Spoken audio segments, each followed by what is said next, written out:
Hey, this is Keith Robine from the Kootenai Avalanche courses. We're here at Kokanee Glacier today. I've been working on an avalanche course with a group of athletes from Outdoor Research. We're seeing it now.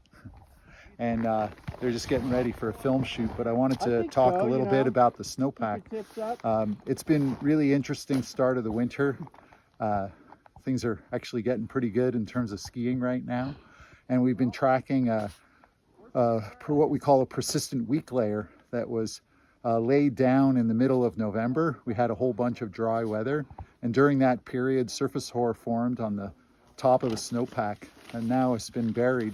It's about 50 centimeters deep.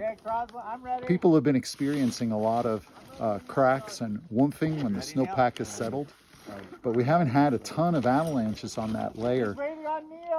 And part of the reason is that it hasn't really compacted enough. Well, we just had 30 centimeters in the last day here at Kokanee, and so now we're starting to get enough weight on that surface hoar layer that it's really starting to wake up.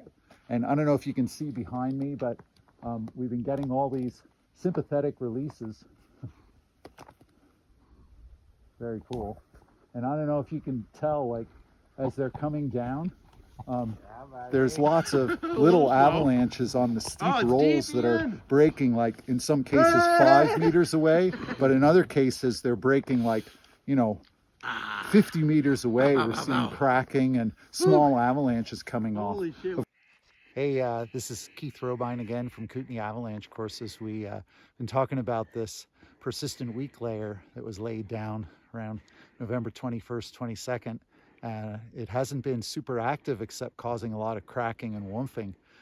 Now we're starting to see some avalanches, and I don't know if you can see very well behind me, but we just triggered that avalanche and we're like over 50 meters away from it. So it just shows the reactivity of that layer. So in other words, we collapsed it underneath our feet right here, and then that collapsed layer, like dominoes, traveled along the snowpack up into that zone up there, and collapsed the layer and caused a little avalanche.